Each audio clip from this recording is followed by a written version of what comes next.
Nacional y el Ministerio de Educación presentan Aprendo en Casa.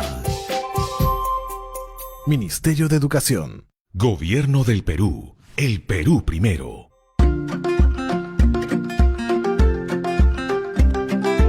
Queridos estudiantes, los invitamos a participar en el desarrollo de las sesiones de aprendizaje que hemos preparado para ustedes. Aprendo en Casa.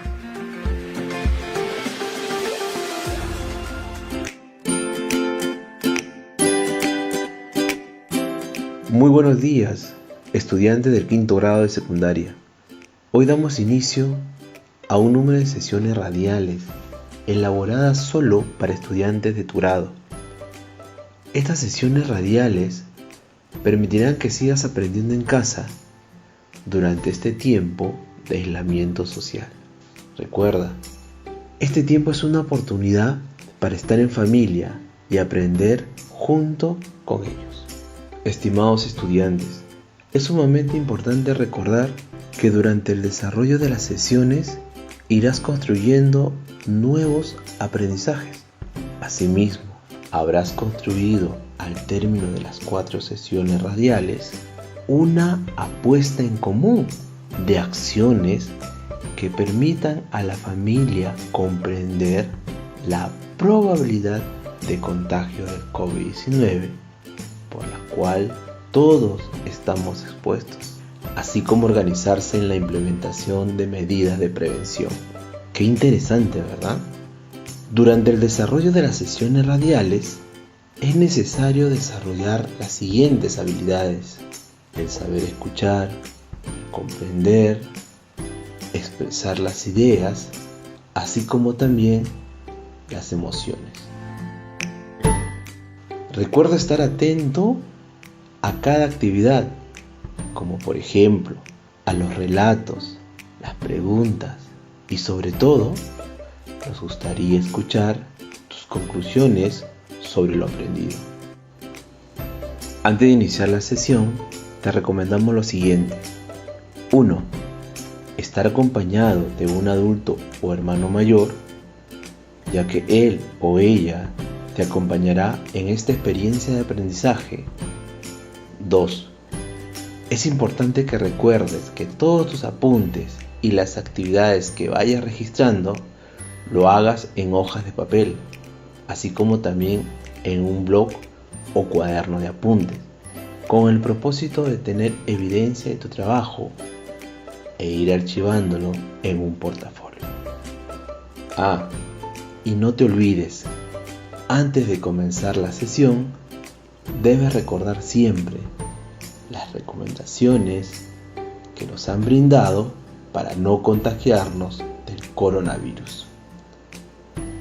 Primero, taparse la boca y la nariz con un pañuelo de papel al toser y estornudar, y después debes arrojarlo a la basura. 2. Lavarse las manos de manera permanente. Y 3. Estar siempre en casa. Ahora te invitamos a estar atentos y prestar mucha atención. Estimados estudiantes, durante estas 4 semanas vamos a construir una apuesta en común de acciones que permitan a la familia comprender la probabilidad de contagio del COVID-19, por la cual todos estamos expuestos, así como organizarse en la implementación de medidas de prevención. Este conjunto de acciones se desarrollará pensando en la siguiente situación. En nuestro país y en particular en nuestro ámbito rural, seguimos preocupados por el crecimiento de afectados por el COVID-19 y que en gran modo ha alterado nuestras formas de vida. Asimismo, sabemos que la única forma de evitar la propagación de esta pandemia es asumiendo con responsabilidad el aislamiento social, practicando estilos de vida saludable y medidas de salubridad como el lavado de manos, cubrirse la boca al toser, entre otros. Las medidas de aislamiento social implementadas en el país nos permiten un mayor acercamiento a la familia, requiere desde este espacio desarrollar prácticas que nos permitan reflexionar sobre el cuidado de nuestra salud como individuos y como familia, lo cual repercutiría de manera positiva en la comunidad y sociedad. Al término de las 4 semanas, debemos de argumentar y sustentar de manera clara y coherente sobre las medidas de protección que se pueden generar en la familia para el cuidado de la salud y el ambiente durante el periodo de aislamiento.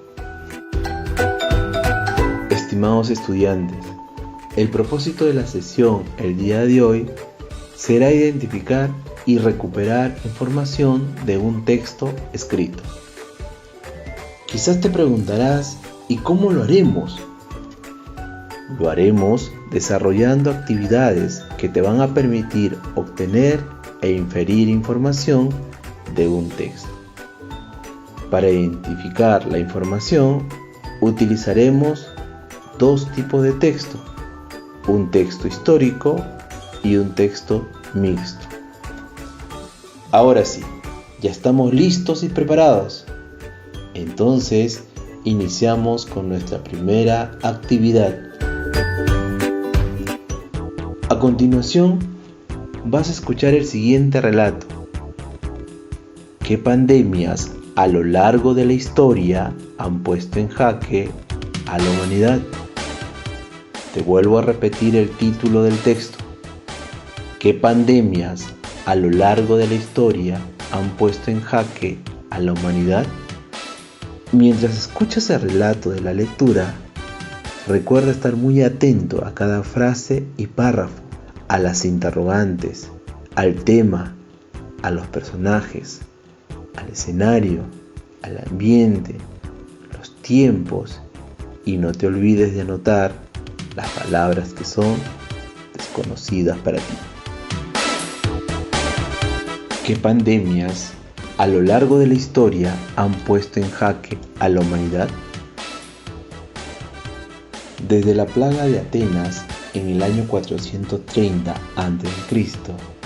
hasta el COVID-19 en el siglo XXI, más de 20 pandemias han puesto en riesgo la supervivencia humana.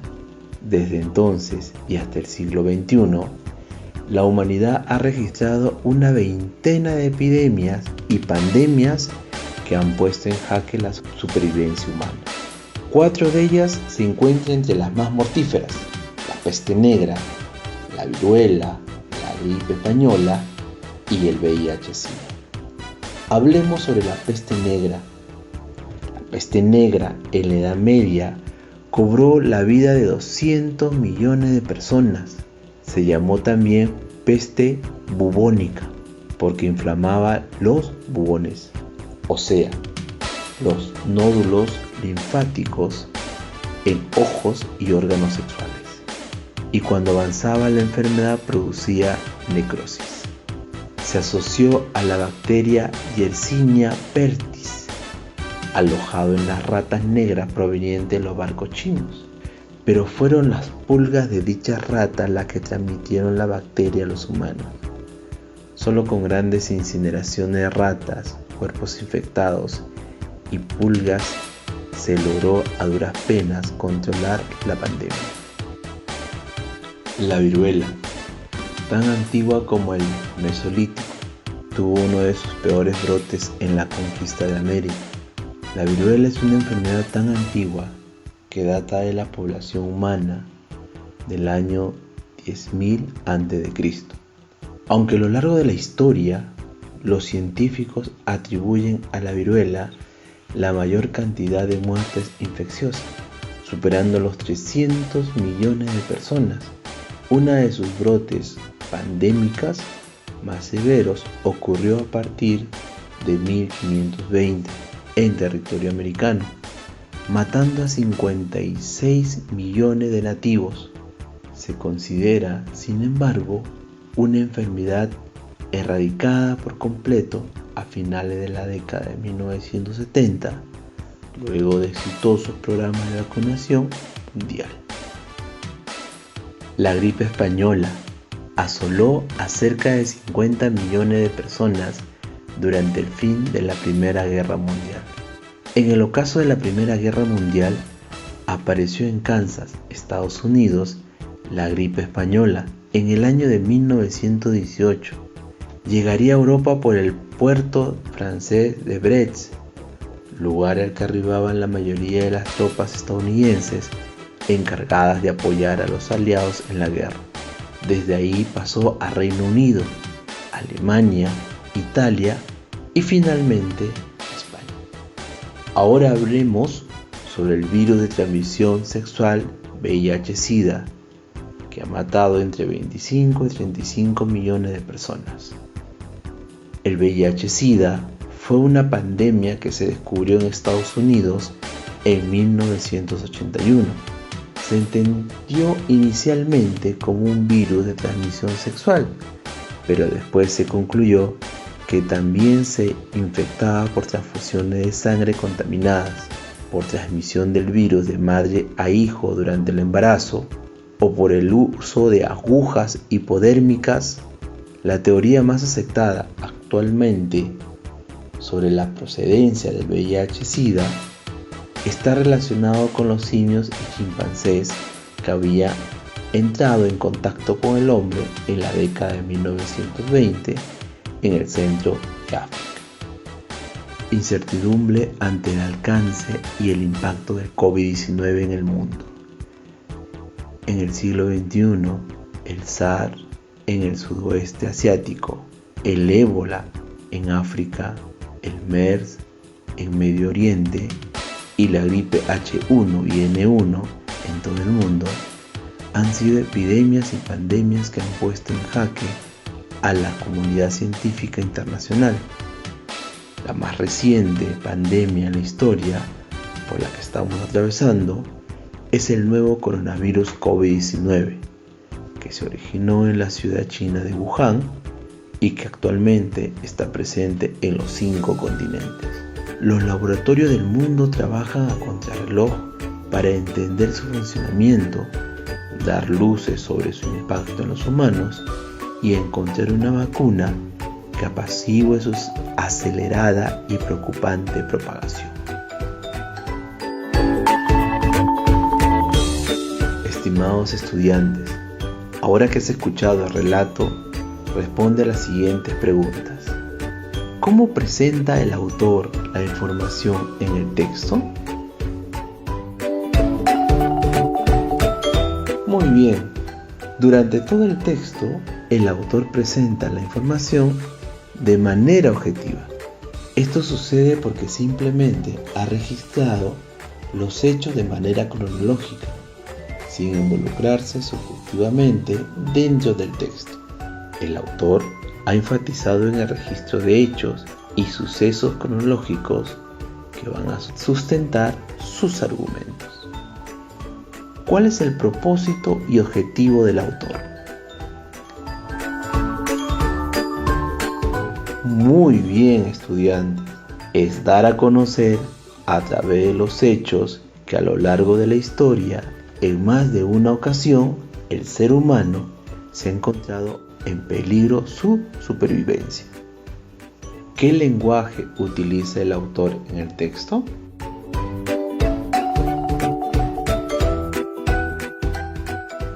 Claro que sí, muy bien. El autor utiliza un lenguaje ligero y preciso, con el propósito de transmitir la información del documento de forma fácil y legible, teniendo como fin el de alcanzar a todo tipo de público. ¿La argumentación del autor es sólida y coherente o es tendenciosa?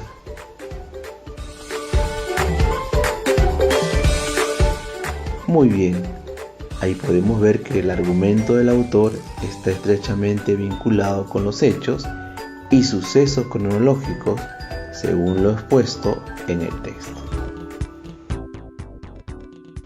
Muy bien, lo lograste.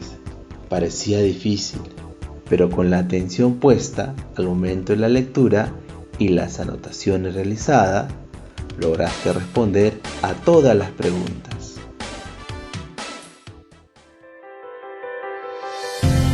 A continuación, a través de la siguiente actividad, vamos a identificar el propósito comunicativo del texto y asimismo nos brindará información explícita del texto que escucharás. Ahora escucha con bastante atención el siguiente texto histórico. El proceso de domesticación andino. Hace 12.000 a 10.000 años atrás, los pobladores andinos eran nómades, recolectores y cazadores de grandes animales, donde destacaba un tipo de oso perezoso y un pariente lejano del actual caballo. La caza intensa extinguió estos animales y se buscó entonces animales más pequeños como los camélidos, venados o ciervos, roedores y aves. Este es el periodo en el cual se inicia también la agricultura eventual, es decir, aquella que dejaba semillas de alguna planta silvestre o parcialmente domesticada en un lugar y se continuaba con la transhumancia. Regresando luego era para recoger la cosecha, pero sin llegar al sedentarismo. Entre las primeras plantas domesticadas se encuentra la de la familia Chenopodium, de donde se derivarían las diversas variedades de quinoa y de donde derivarían el amaranto o kiwicha. Las investigaciones arqueológicas muestran un cambio hace 9.000 años, cuando se hacen más abundantes los huesos de camélidos, lo que indicaría el nacimiento predominio de las labores de pastoreo sobre la caza, especialmente de la llama y la alpaca. El patrón sedentario se va imponiendo y se inicia la domesticación de especies animales pequeñas como el cuy y el pato. El proceso de domesticación se acelera de allí en adelante, pero en los Andes, al igual que en Centroamérica, predomina la domesticación de plantas, siendo escaso parcial la de animales. La razón de esta disparidad no se conoce, pero sin duda no se debe a la ausencia de animales salvajes que pudieron haber sido domesticados. Asombra la diversidad de plantas que se domestican en los Andes y cómo se incorporan a un sistema agrícola simple pero efectivo que aúna a un sistema de distribución asombroso para las condiciones de la época.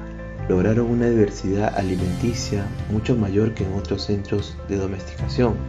Las tierras cultivadas en el periodo prehispánico sufrieron una disminución considerable con la conquista europea, al punto que se calcula que hacia el año 1960, pese a todas las obras de la moderna agricultura, solo se había alcanzado un 70% de la superficie cultivada en el antiguo Perú. Estimados estudiantes, a continuación vamos a responder las siguientes preguntas. Para desarrollar esta actividad, debes contar con tu cuaderno de apuntes y tus anotaciones hechas durante la escucha de la lectura.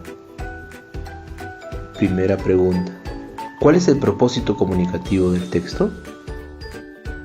Recuerda que el propósito comunicativo de un texto es el de proporcionar una información por el emisor.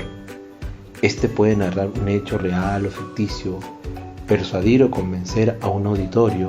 Por lo general, este presenta diversas secuencias textuales, pero predominará uno según el propósito del agente comunicativo. Siguiente pregunta. ¿A qué tipo de texto pertenece el proceso de domesticación andino y por qué? Claro, el proceso de domesticación andino pertenece a un tipo de texto histórico. Este tipo de texto se emplea para narrar un número de hechos o sucesos de forma cronológica y que de manera resumida cuenta acontecimientos relevantes que pasaron en un determinado momento. Cuando escribo un texto histórico, ¿cómo debería ser su estilo de escritura? El estilo de la escritura de un texto histórico debe ser de manera directa y objetiva. Recuerda, cada escritor tiene su estilo, es decir, una forma de expresión que lo distingue y sirve como estampa de su personalidad, así como distinguimos a nuestros amigos por su forma de reír, caminar o hablar. El estilo literario nos permite identificar las obras con sus autores por la manera en que están escritas. Según los apuntes y anotaciones realizadas en tu blog de notas, describe cuáles son las características que presenta el texto histórico, el proceso de domesticación andino. Claro que sí, estamos coincidiendo. Algunas características que debes considerar del texto han sido: se escribe en prosa y tiene un orden cronológico y lineal, ¿te acuerdas? El escritor asume un papel de expositor. Lo que ha hecho en el texto es informarnos. Otra característica es que tiene como objetivo enseñar y contar la importancia de los acontecimientos de otras épocas. Es por eso el orden cronológico y los hechos y sucesos. También se incluyen anécdotas y declaraciones de personajes. Recuerda que el escribir en prosa es distinto de escribir en verso, y el texto histórico se escribe en prosa. A continuación te explico la diferencia. Se escribe en prosa por ser la forma más natural del lenguaje escrito y hablado. A diferencia del verso, no está determinado bajo medidas o ritmos, aunque puede darse la prosa poética, que lo veremos en una sesión posterior. Y el escribir en verso implica que el texto se encuentre sujeto a medidas, ritmos y cadencia. ¿Qué estructura debería tener un texto histórico? Correcto. Recuerda que el texto histórico, así como el que hemos escuchado, emplea una estructura similar al que utilizamos al redactar un texto expositivo, y su función es contar un acontecimiento de una manera ordenada y cronológica. El texto presenta una estructura básica, construida por una introducción, un desarrollo y una conclusión.